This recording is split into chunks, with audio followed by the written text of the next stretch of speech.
Right, again, tickets on eBay. If you want them, guys. I'm making a fortune this weekend off other people's tickets at this point.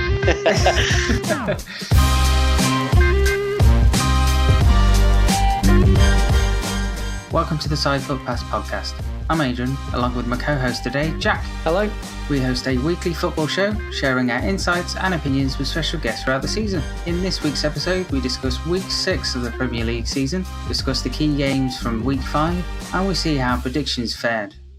So with Jack, I wanted to start off with a couple of key matches. First being Wolverhampton Wanderers versus Chelsea at the Molineux. Amazing 7-goal thriller with Chelsea winning 5-2 in the end. Lovely Abraham had a hat-trick. Our Villa superstar from last season. But I'm afraid he's on Chelsea's side, not Villa's side. Would have really welcomed the goals this week, but there we go. Chelsea had quite a lot of the ball. Kind of overall, the stats-wise, they were fairly even, but Wolves just fell apart, really, didn't they? Yeah, Wolves kind of early on as well in the game. So you're looking, this game's done by half-time. Tomori and Abraham scoring before half-time. Chelsea, I believe, 3-0 up at the break. So it wasn't the finest start for Wolves. They actually didn't play too badly overall. Managed to have 11 shots on goal and 45% possession. So kind of what you'd expect from a game like this. But Chelsea looked like they're firing on all cylinders. Nice to see Tomori get his first goal for the club. Abraham on a hat-trick. He's just finding goals for fun now. And Mason Mount on the score sheet again. So Chelsea will be delighted that the youngsters are really proving to Lampard that they can cut it at the level of the Premier League. So Wolves quite unfortunate with their chances. Abraham will be happy to score 3, potentially 4 if you look at it with the own goal. So yeah, decent result for Chelsea. Yeah, I just wanted to look at, like you said, Mount scored, which was nice, right at the end, 95th minute, I think it was. But I think Abraham technically scored 4 goals in that match, 1 own goal. But, I mean, it helped Wolves out in the end. But, yeah, it was surprising because they did go 3 at the back, Wolves. I would have thought maybe they would have been a bit more reserved and maybe stuck 4 in the back. But maybe that was their undoing in the end. And, the midfielders didn't really have a great day. Only Montini had a decent game. Jimenez got substituted. He didn't have a good game. Jota up front did okay.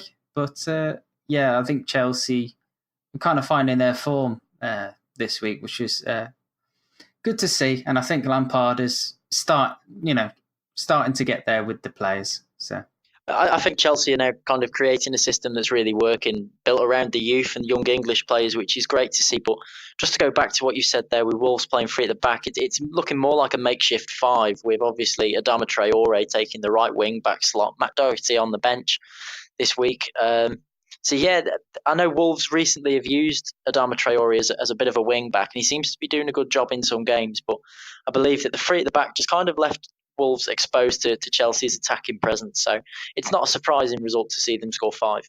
Another key match we thought from this week was Norwich and the Manchester City match at Carrow Road. So watch this one, really entertaining match. And Norwich came away with a 3-2 victory with a really good match, really. I mean, they didn't have a lot of the ball, but they definitely took their chances, and their tackling and clearances were really high. I think they had about 50 clearances throughout the day, so played really well. And I think they deserve to win in the end.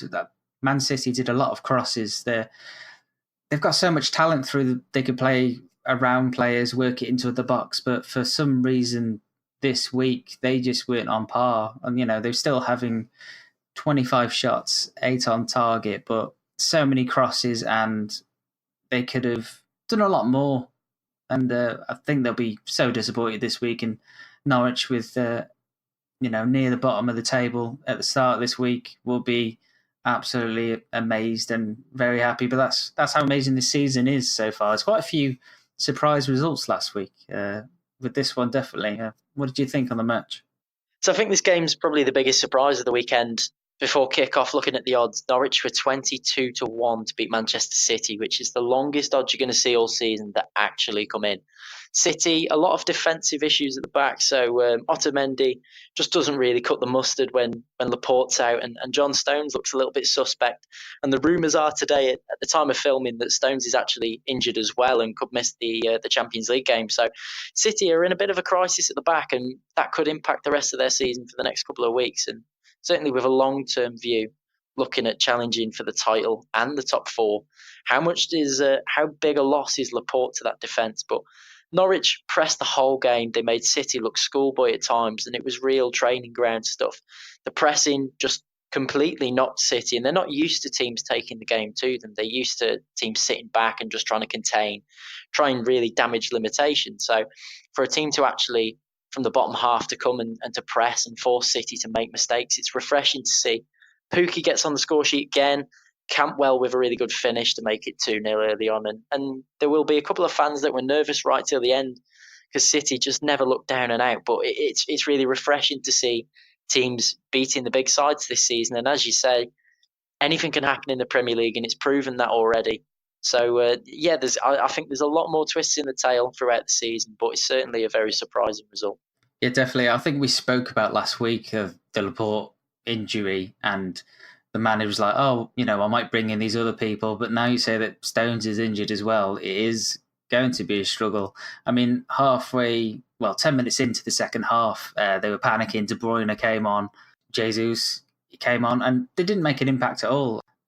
I think De Bruyne had lots and lots of crosses again, like I said. But if they're not the tallest team, and they live on through balls, and there wasn't a lot of it. So I'm sure next week they will be very much kicking forward and trying to get a result going, on the cards and prove that they should be at the top of the table against Watford, which it should be, in theory, a more walk in the park. But Watford also had a great game this week, which I wouldn't mind speaking about as well. So that was Watford versus Arsenal.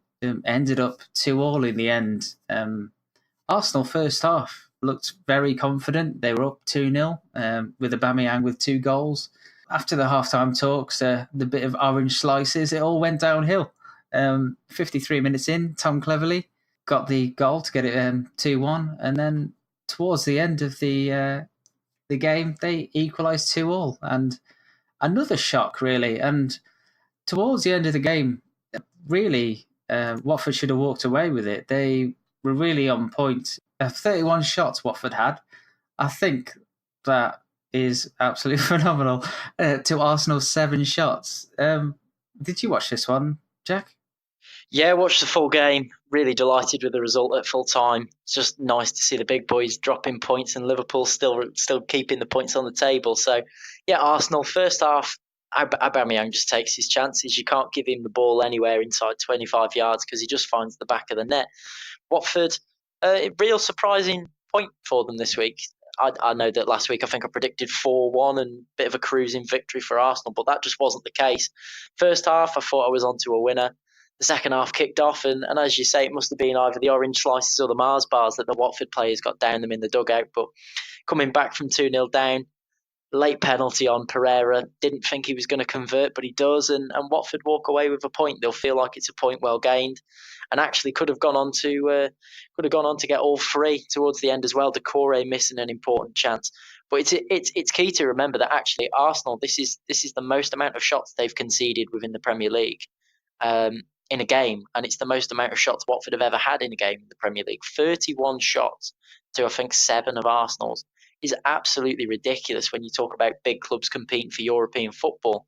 And it says a lot about the state of Arsenal's defence that if they can give that many chances away to a club like Watford, what happens when they come up against the likes of City, Liverpool and Chelsea, who are actually scoring quite free-flowing, just playing a lot of free-flowing football and scoring goals for fun. So I think I'm seriously concerned about Arsenal and what happens with that club moving forward. A lot of the fans are actually lobbying for Jose Mourinho to come in and supersede Unai Emery. So there's a lot of unrest at that club, and I think that might come to fruition in the coming weeks because Arsenal first half looked promising, but they just don't look great, do they?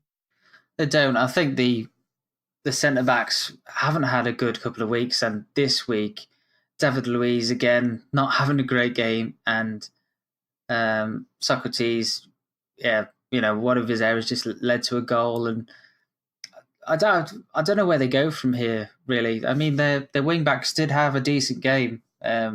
Niles looked confident on the ball. 31 shots. It's Man City territory, that is, isn't it, really, from Watford? Yeah, the Watford aren't a team that you expect to be taking 31 shots against Arsenal, but the real issue here is, and I've mentioned it very briefly, but it's the defence at Arsenal. They've spent so much money on bolstering the attack. Nicolas Pepe for 70 million, and you wonder, is that just a luxury player to buy in? And they've signed Saliba over the transfer window and loaned him back, and it makes you question those kind of decisions. You need a solid defence. You're conceding shots and goals for fun, and you're there loaning a world class centre back and a youngster that can come in and develop the back line back out to a club when you're in desperate need yourself. So I think it says a lot about the financial state of Arsenal. They can't get these deals done without having to pay them in certain instalments. So those deals, Nicolas Pepe, that's still going to be going on in 2 years' time. They're still going to be paying him off. I just wonder what's going on at Arsenal from a transfer standpoint. And that's really impacting on the pitch, because I don't think Unai Emery tactically is sound enough to deliver the results that Arsenal want to get them back in the top four. Yeah, and I wonder whether the next match they will give Callum Chambers a run out for either Luiz or Socrates, because neither of them have had a good couple of weeks, especially David Luiz. I know he was 8 mil and he has been a class player, but I just don't think he's found his feet with the team, and maybe they do need to switch it up a bit. So it'll be interesting to see what they do going forward over the next couple of weeks. And they are against Aston Villa on the Sunday match coming up. So I hope they play terribly, but in theory, it is at their own stadium, so maybe not. Maybe they've sorted themselves out by then, but we'll see. I think Arsenal they're just going to really need to evaluate the defensive situation at the club. David Luiz is looking like a walking red card at the moment, so Villa are going to get chances over the weekend. And you look at it, David Luiz conceded 4 penalties in his whole time at Chelsea. He's conceded 2 penalties at Arsenal in 4 games. So it's completely ridiculous defending. And it's actually costing them points in the league now. So 8 million at first seems like a bargain, but it could be 8 million poorly spent at the end of the season when it's cost you 4 to 7 points, and that could be the difference from the top 4. So Villa, I would expect them to create chances. Grealish looked strong against West Ham, and from a result point of view, you'd be quite disappointed being an Aston Villa fan, especially with West Ham going down to 10 men. So it's just Villa need to convert their chances a little bit better. They've been quite wasteful this season. So they're going to need to convert against Arsenal, and hopefully they will get chances to upset another big team. Brilliant. Heading into week 6, where did that come from? The first match this week is Friday, the 20th of September. It's Southampton versus Bournemouth, live on Sky Sports.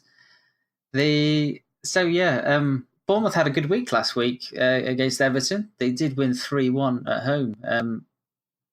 Pretty good match. And Everton's defending, both, 2 out of the 3 of those goals were from mistakes. I mean, it was good for Bournemouth, but the thing is, they always say that you can't score a goal unless the other team's made a mistake, and that's exactly what happened last week twice. Yeah, you see players like Fabian Delph, who have obviously got experience at the highest level of the game playing for Man City, and he's there telling players how terrible they are, and accidentally puts it in his own net. So it was an unfortunate week for Everton. It wasn't their finest performance. Bournemouth deserved the victory, and Callum Wilson with a double, he'll be delighted to get on the score sheet and get his Premier League tally running. So I think Bournemouth facing Southampton this weekend, both coming off the back of a win, looking to capitalise and create a bit of momentum into the coming weeks. So I think you could see a potentially tricky game with both sides not really wanting to give too much away. This could be a 6-pointer towards the middle half of the table, or certainly the bottom half. So it's going to be an interesting game. Yeah, I think so. And then Southampton, out of the 2, have probably looked the better of the teams. They are, Bournemouth's ninth and Southampton's 10th, but Southampton did win against Sheffield United. They drew against Man United, beat Brighton as well. So they've had a few, 3 wins on the trot in the Premier League now. I know they did lose to Liverpool, but yeah, no one's beaten them yet. But yeah, it's going to be an interesting game between the two. Like I said, they're quite evenly matched, and I think if anything's going to happen, I would edge towards Southampton, even though Bournemouth did have a good week. It is, at home for Southampton, so they are strong at set pieces, and they are good at defending set pieces. So it's going to be. I don't even think Bournemouth would get like a good free kick goal or anything, or a corner, because they do seem quite strong defensively. Southampton. I'm going to have to disagree on that one. I actually think Bournemouth have a lot of star power going forward. You look at Callum Wilson, you've got Ryan Fraser, Harry Wilson as well. These are players that can make chances happen, and I don't think Southampton necessarily have that much quality going forward, or certainly comparable to Bournemouth. So I think what you might see is a game that's a little bit end-to-end and potentially a bit scrappy as well, based on how both teams play. Bournemouth are quite defensively sound with players like Nathan Ake, and I think it is going to be it's going to be a game of two halves. Southampton could come out the first half, get an early goal, and then that can dictate everything. But from my point of view, I think Bournemouth have a lot of set-piece quality.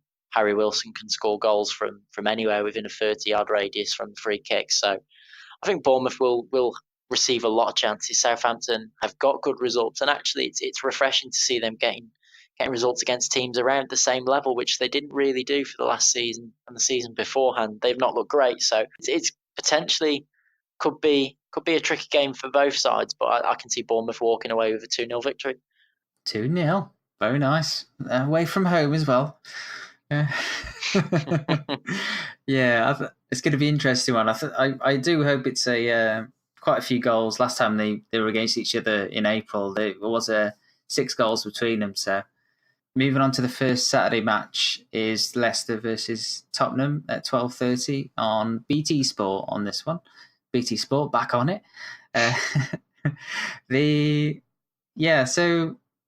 It's been a difficult one for me to see where this will fare. Obviously, Tottenham had a great week with their 4-0 victory over Crystal Palace, and Leicester did lose 1-0 to Man United, but I'm unsure because the Tottenham are going to have a tough week in forms of fitness. They play Olympiacos this week, so will that affect them this weekend? Might do. And I think maybe Leicester would have the upper hand on fitness levels because Tottenham are very fast paced. Would they change their tactics a bit to keep the ball for a bit longer? I'm not sure. So it is going to be tricky, and it's away from home from Tottenham. I would like to see Leicester pull it out a bit, and I don't know. Depends on Harry Kane and Lamela whether they can step up for them on these ones, because they've goals wise they're the ones kicking it in along with Son, where Vardy is the top scorer for Leicester and he would be the main producer. So for me, I'm going to go with Tottenham. They're going to win, but I wouldn't say they're going to run away like they have with Crystal Palace, just purely because of the midweek fixture might come into factor. So I'd probably go for a 2-1 to Tottenham myself. What do you think? Yeah, I think it's going to be a tight affair, certainly a more difficult challenge than Crystal Palace. I don't know what happened considering Palace's form, but Spurs just looked completely dominant all game and have actually found the net and looked promising for the first time this season. So Spurs, I think they recruited well within the summer and they've got good depth within the team. And it's important to remember that, yes, they're playing Champions League football, but these are players at the highest level in the game. So their fitness levels shouldn't really be an issue Wednesday to Sunday or anything like that. So I think what you're going to see is Leicester might just have the edge fitness-wise, but Tottenham have definitely got the edge in ability. So I can see Tottenham finding the net maybe twice. Harry Kane's going to get chances. Vardy's always going to be in the mix for Leicester, just based on the way that they play. It's not going to be the easiest test for Tottenham, but it'll be an interesting one. So I'm going to go Tottenham 2, Leicester 1. I'm going to agree scoreline-wise. But I think what you might see is actually Spurs mix up the formation and maybe start without Eriksen and maybe give Lo Celso a go with Son and Kane further forward, because they look like the ones that are making things happen alongside Eric Lamela this season. Yeah, I think you're right, and you never know. It could end up a 6-1 to Tottenham, like it was back in 2017. Could be a thriller. Following their 4-0 battering of Crystal Palace last week. Spurs fans would love to see more goals ripple the back of the net, and Kane certainly get on the score sheet a lot more than he has done already this season. So I think last week I mentioned was a bit of a pivotal game within the season, because it could have been a game that Spurs' season almost falls apart at the seams, or it builds momentum and generates a bit of confidence in the players. So you're going to see a new Tottenham this weekend as well. All depends on how midweek goes, whether they've got an extra point to prove. But I think you'll see them cruise past Olympiacos, and then I think you'll see them breeze past Leicester as well. Brilliant. Moving on to the 3:00 kickoffs, is the first one on my list is Man City versus Watford. It's going to be an interesting one. Like I said, Watford came off the back of coming back from a 2-0 down at half-time, ending up 2-2 draw. Man City losing away from home to Norwich 3-2. Interesting one will be is how Man City will pull back from their defeat. I'm sure they'll be all guns blazing myself, but Watford, their confidence they've done well with, really a top 16 with Arsenal. I'm sure they'll do the same kind of tactic and maybe push and catch them out. But obviously, Man City counter-attack, you really don't want that to happen. But how do you think this match is going to fare? And I think you can look at it from many points of view, but Man City are going to have a point to prove. Watford are going to be all about damage limitation and just trying to steal a point. I don't think they're going to go for all three. A lot of teams sit back on City, and Watford don't have the best record home and away against Manchester City. So it's one thing that you've got to look back on is the last time Flores was manager, I think City put 7 past Watford on the last day, and that was the final nail in the coffin for him before obviously his return. I think City, regardless of the defensive issues, are very, very good going forward, and Norwich just managed to get enough men behind the ball last week to stop them from creating anything of note other than the 2 goals. So I don't think Watford will look to do the same. I think they'll have their own tactical setup, and it never seems to work against City. So I think what you're going to see is potentially a few defensive frailties, but City, they're so good going forward. I think they can almost accommodate a few bad weeks defensively. So I think if we're talking scores, then you might see City walk away 3-1 winners. Yeah, I do think City will probably win, and I would go out for an all-out 5-0. Not even Watford getting a goal on there. Just let's go with Aguero, Sterling, and De Bruyne getting one in. Yeah, why not? That's all Watford fans unsubscribing. Yeah, unsubscribe. Boom.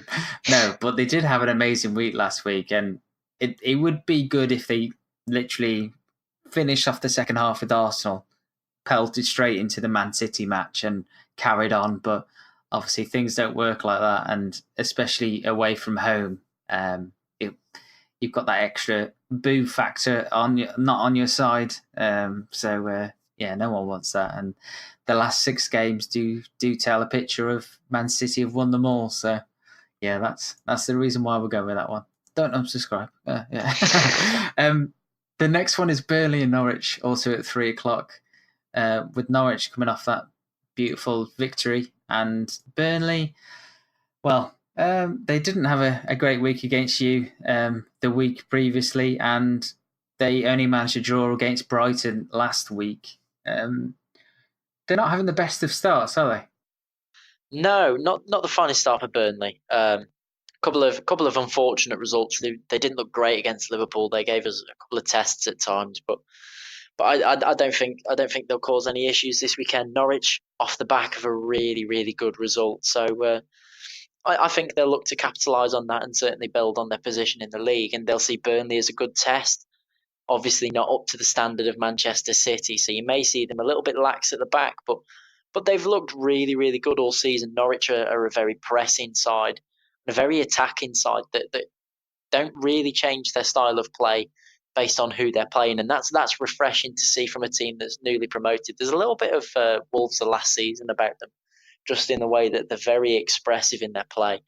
And you've got players like Cantwell who are converting goals, and it's really nice to see a young player come into the team and do well in the Premier League. So I think Norwich might offer Burnley quite a few problems, and I can't really see Burnley being up to the test again. So I think you might see Norwich get another 3 points in the league and boost their way up into the table. So if again, from a score prediction point of view, I think Pukki's going to have every chance of finding the net. It seems like everything he touches turns to goals at the moment. I'm going to go Norwich 3-1 against Burnley. I think 3-1's pretty much there. From looking at the past couple of matches, that there has always been a goal on either side, but obviously they haven't met for probably about 5 years now. I think back was like the FA Cup back in 2012. But yeah, I do think Norwich will get this one, especially after the pretty decent result last week. Well, definitely decent. Probably it'll be the standout result, I would assume, all season for them. But especially with Pukki, as long as he doesn't get injured, hopefully it does continue for them. But Ashley Barnes, if he does get that opportunity, then he doesn't miss very often. It's just on whether he can get those assists off Peters to try and get those in. So yeah, I think I'll go with maybe a 2-1 to Norwich on this occasion. Last 3 o'clock is Everton versus Sheffield United. Everton obviously coming off that loss last week, and Sheffield United also with a loss last week. Everton will definitely have something to prove this week, and a lot of the fans are grumbling that they want the manager out, especially after last week. And Sheffield United, they have started off, okay. There's been a couple of standout moments where it does look like they belong. I think it's going to be interesting to see how Everton bounce back on this. They are 11th with 7 points. Sheffield are 15th with 5 points. They both lost their last game. I mean, I think I'll go with an Everton win with this one. Maybe just a 1-0 on this occasion. I think the whole of the Premier League weekend, last weekend that we're talking about was quite a shock, and we keep mentioning teams bouncing back, and it's so unpredictable this season that you really can't discredit Sheffield United's chances this weekend. So I don't think anyone would be surprised to see them walk away the rate that Everton are going. There's quite obvious unrest within the dressing room amongst the manager and especially with the fans.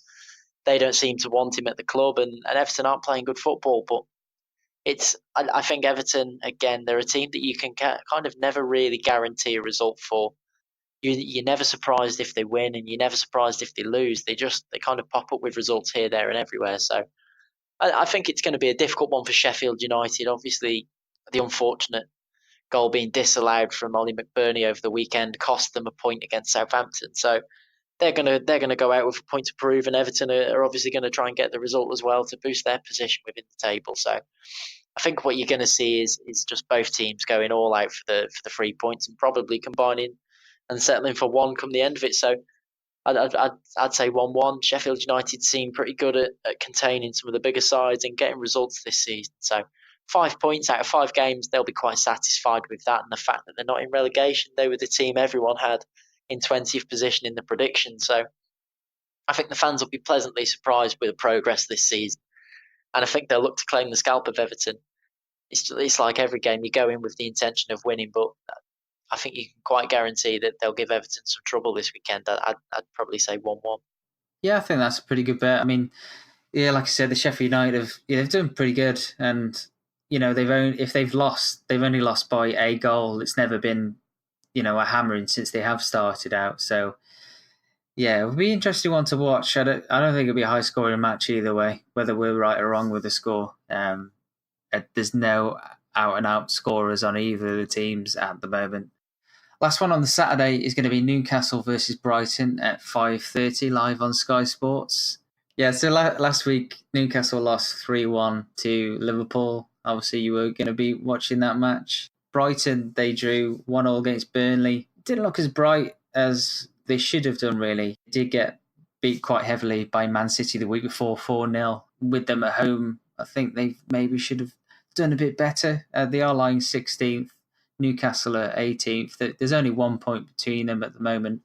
Again, there's no goal scorer for the teams yet. No one's got into that stride. And for me, this is going to end up a draw. Maybe I think I'd go for a 1-1 draw, exactly the same as it was April this year, at the latter end of the season. What do you think? Yeah, I'm probably going to agree with a draw. I don't think either side have established a clear out-and-out striker and goal scorer that's going to get double figures this season and lead them up the table. I think obviously both are probably going to be sniffing around the bottom three and contenders for relegation. Newcastle, the unrest within that team gives uncertainty every week. Joel Linton hasn't, he's scored a goal within the league and he's kind of bedding into that team, but I think they're still working out how they want to play. And under Steve Bruce, at times they've looked quite promising against Liverpool, other than obviously going 1-0 down.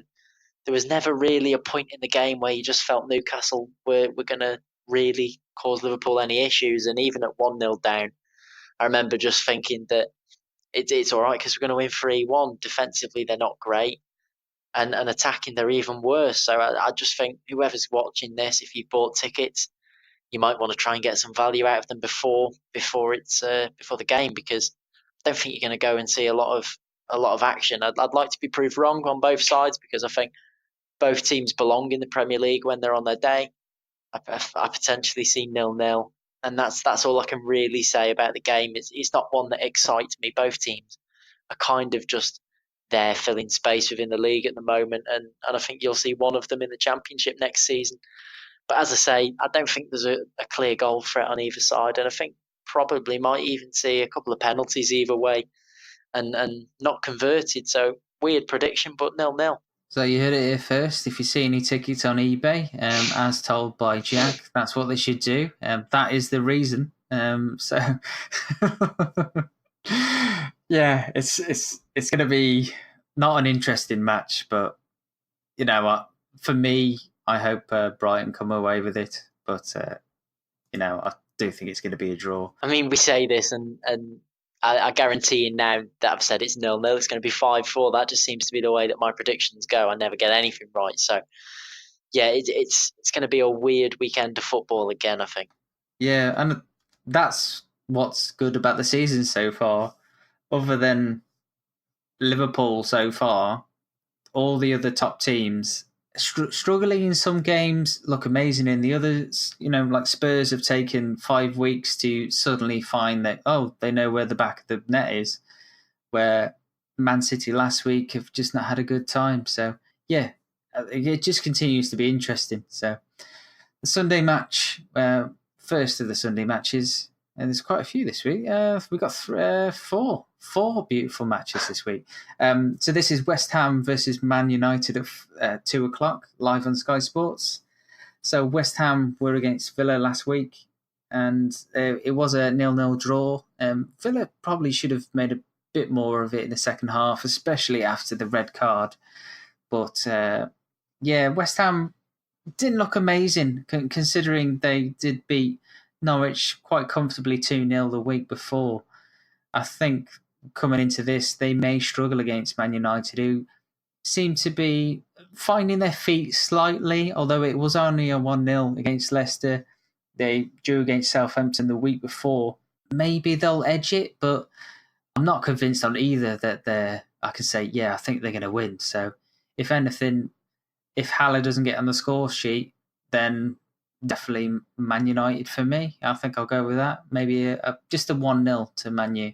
Yeah, let's be fair. West Ham don't really look great either. Last week against Aston Villa, they didn't look at anything out of the ordinary. It's kind of they are just a yo-yo team that you can never put a bet on West Ham ever.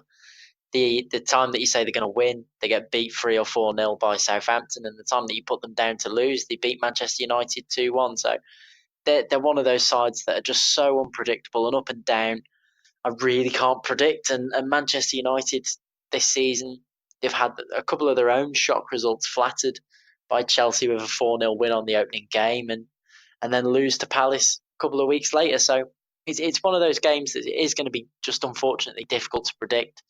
I think United overall have have at least a recognised goal scorer within their team. And as you say, if it's not Haller, then I don't think anyone gets on the score sheet for West Ham. So I can see United maybe 2-0, but again, I don't think this is really going to be a game that you're going to write home about come Monday morning. It's not going to be anything you talk about at the water fountain with your colleagues. So again, if you've got tickets, maybe think of selling them. I really don't find I would do, because I'm a Liverpool fan, not a United fan, but I just don't think you're going to get a good game at all.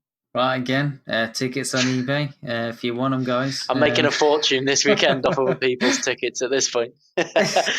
But also, on the other hand, if we always say West Ham are going to lose, then they might win the league. Well, yeah? I'd obviously like for them not to win the league. I'd like Liverpool to finally win the league at some point. But if it's West Ham over Manchester City, then I might just take that to stop the reign of dominance. But I'm hoping that by saying West Ham will lose, they'll actually win and prove me wrong, and United will drop points. So either way, it doesn't really matter. As a Liverpool fan, you don't concentrate on games like this because we're so far beyond Manchester United at this current state in football that they're not really. It's not the rivalry you concern yourself with anymore. And it's again like that with Everton. The new football rivalry seems to be Liverpool-Man City, and I think it's going to stay that way. So yeah, in terms of Manchester United, unfortunately, I'm really not interested in their games, and I don't think they're playing good football. On the Sunday matches, the other 2:00 kickoff is Crystal Palace versus Wolves. So Crystal Palace came off last week where not the greatest of weekends for them. The 4-0 loss to Spurs, and also Wolves got half battered, 5-2 to Chelsea. At least they got a couple of goals out of that one, at least. But the interesting one for this is they're both going to be quite battered and bruised from last week. Again, we are going to say it. They're going to have to pick themselves up. They're going to have to go all guns blazing and try and get something out of this. It is a Crystal Palace at home.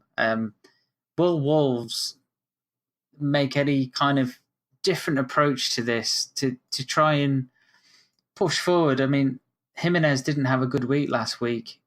You know, he's their top goal scorer. I say that with inverted commas or whatever it is. Speech marks, rather. He's only got 2 goals, but can he push forward and start banging them in for Wolves, even away from home? I think both teams coming off the back of disappointing results. We are saying it again. They're going to look to dust themselves off and kind of pick themselves up and wipe away the bruises, as you might say. But yeah, it's going to be one of those games. Both teams have got a point to prove. They're both going to go out. They've both got attacking presences. Wilfried Zaha on the one hand, and you've got Raul Jimenez. You've got Jota, who looks to be improving in form as well. And you've got Patrick Cachone as well coming in and scoring against Chelsea. So that'll be a big goal for him in terms of confidence. Wolves, at times going forward against Chelsea, didn't look too bad defensively. They looked quite frail. And let's face it, they've not had the best start to the season either. 3 points out of 5 games, they'll be disappointed. So Crystal Palace, yeah, looked promising up until the Tottenham game. They've also got a big point to prove. Zaha and Van Aanholt are going to be 2 key figures in this game for me. So I think we might see another point, and Wolves will be kept waiting for their first win of the season. I'm going to go 2-2 for scoreline. 2-2? Well, that is a surprise. Only because Crystal Palace have had 5 matches so far, and they've only scored 3. So can I revise my prediction? Oh yeah, would you like to change Wolves that? 4-0. No, keep it 2-2. Wolves 4-0. No, in all seriousness, this is the weekend where the Premier League really comes to life. We've got a couple of fixtures that aren't necessarily kind of the games that you want to be seeing on Sky, like the Newcastle game, and this is probably going to be another where it's just going to be one team slightly gets the edge and a couple of dull games. It's probably not going to be the best week for Premier League football. You may see a couple of surprise results, but I think, yeah, I'm going to stick with 2-2. Palace haven't been a high-scoring team this season, but nor were Tottenham, and they put 4 in last week. So anything can happen. Yeah, certainly anything can happen. I'm going to go for a 2-1 win to Wolves on this one. So I think Wolves will edge it, but we'll see. The penultimate match on the Sunday is Arsenal versus the Aston Villa. So that's at 4:30. Not live on anything, so you just have to wait for the highlights, I'm afraid. But Interestingly, last week, obviously, Arsenal, they were 2-0 up and had to settle for a draw but against Watford. But Villa, they didn't have the best of times. I mean, they drew against West Ham, but they looked confident around the ball. McGinn looked like a bolt of lightning every time he actually saw the ball. I think it was like a ball, really. Thought it was red and just kept running after it. So that was good. But the problem they were having was converting anything anywhere to have an opportunity for goals. Wesley's a big guy. There wasn't a lot of floating crosses, and hopefully they push that in the training this week to start banging them in as they would. Arsenal, yeah, they look really strong, and for Villa, it's going to be a very difficult task. And I don't want to say it, but I don't think they are going to win this one. I think Arsenal will pick themselves up. Aubameyang will probably score. I'm going to go with predictions wise. Sadly, a 3-1 to Arsenal. I don't like to say it because I do support Villa, but I'm also realistic at the same time. So, what do you think? I think you've been lying by saying realistic and Aston Villa scoring. They don't look great going forward. Oh. Creating chances, yes, they can do that, but Wesley looks like he couldn't hit a barn door with a banjo at this point, unfortunately for Villa. So I don't think you're really going to see too many chances against Arsenal this week. They're going to obviously look to solidify that back four or back five, however they choose to play. Maybe a new system, but Emery's got to get it right tactically this week. And if they're 2-0 up at the break or even more, because let's face it, Aubameyang just finds the net. I think Villa are really going to struggle this week. I can see Arsenal walking away with a point to prove. So I'm going to go Arsenal 4, Aston Villa 0. Oh, nil. Yeah, I can see that. I mean, that's what happened 3 years ago in the Premier League, so you never know, it might happen again. Villa haven't won any of their last 6 meetings, so I wouldn't be surprised if we lose again. But you never know. Like we say, it's been a surprising couple of weeks in the old Premier League, so you never know. We might walk away with a 10-0. No, we won't. Okay, moving on to the last game. It's going to be Chelsea versus Liverpool.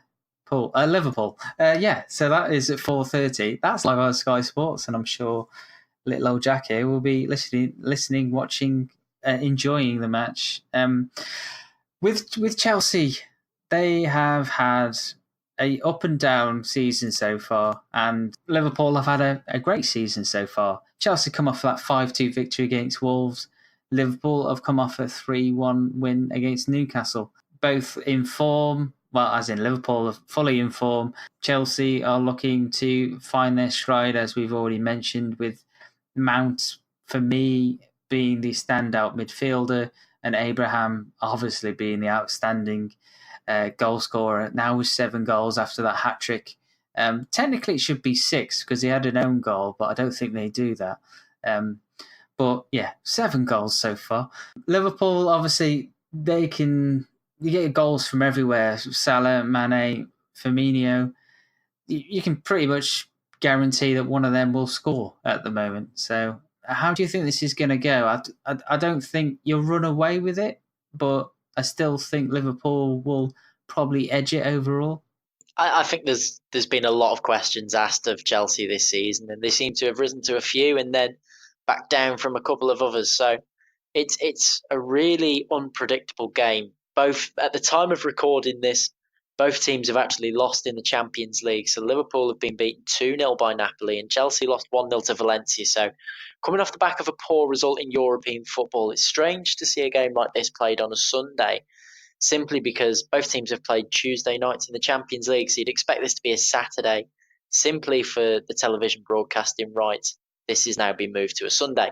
So it's going to be a strange game. I think I'm never really looked forward to playing Chelsea, simply because Liverpool don't seem to travel well to Stamford Bridge. Over the couple of seasons, we've got a few decent results, but last year we rely on Daniel Sturridge scoring an absolute banger. So last season's a point. I'm looking for 3 points and never settle for any less as a Liverpool fan. You kind of want your team to win every week, and you think you're invincible. And as kings of Europe, you'd kind of expect us to feel that way. But there could be a couple of frailties this week. So I think what you might see is Liverpool slightly more methodical in the midfield. Maybe James Milner returns to the fold with Fabinho and Henderson, more of a workman-like midfield. Kind of grow into the game and build their possession up the pitch and kind of take the game in stages, maybe a 15 minutes, just get to half-time potentially with a 1-0 lead, try and see the game out. So Chelsea, a young squad, they've started the season relatively well. They'll be quite pleased with the progress under Lampard. It's not going to be an easy week, but I think we might just walk away with all 3 points. I'm going to go Liverpool 1-0 at Stamford Bridge. Yeah, I think that's probably a fair result. I mean, over the last 6 meetings, it has, you shared 2 of each. So 2 wins for Chelsea, 2 draws, and 2 for Liverpool. So I think everyone, except for if you hate Liverpool, will want the streak continued because it's always a good start of unbeaten runs and everything like that. It's always good to try and beat those. And Liverpool do look strong, although other than the Burnley match, you've always conceded 1. So for me, I'll go for you, Liverpool winning, but I'm going to go for a 2-1 against Chelsea on that one. Yeah, Liverpool have conceded 8. I think it's 8 out of 9 games this season they've conceded goals in. So defensively, it's not the greatest record, and you'd be looking for clean sheets.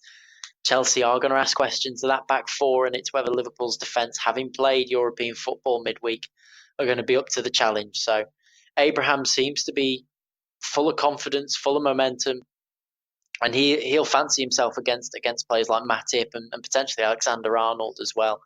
Robertson's picked up a slight knee injury and was a doubt before the Napoli game, so it'll be interesting to see how Liverpool line up at the back. But yeah, I think what you're going to see is a really tactically and methodically difficult game for both Chelsea and Liverpool, with neither side wanting to give too much away. Liverpool currently 14 wins in a row in the league, so you'd hope that becomes 15, or I would certainly hope that becomes 15, but there's no guarantees in the Premier League. As the podcast's new slogan says, anything can happen in the Premier League, so we will see this time next week. I just wanted to quickly go over our predictions from last week. I'm not going to go through them all, but I'm just going to go through the ones where we actually scored some points on, which weren't many, to be honest. It wasn't the best week for our predictions, but also it was a great week for watching, so I don't mind that at all. I'd rather enjoy watching it than saying that I predicted them all right. So the ones we scored points on was Liverpool and Newcastle game. We both said that Liverpool would win. Me with 3-0, you with 4-0. It ended up 3-1, so we both got a point for that one. The Sheffield United and Southampton game ended up Southampton 1-0. I predicted 1-0 to Southampton, which brings me an amazing 3 points out of nowhere. Sadly, on that one, Jack, you went for a 0-0. Oops. There is a Tottenham and Chelsea match. This ended 4-0 to Tottenham. You got a point on this one because you said Tottenham would win, and I said Crystal Palace would win, so I got nil point on that one.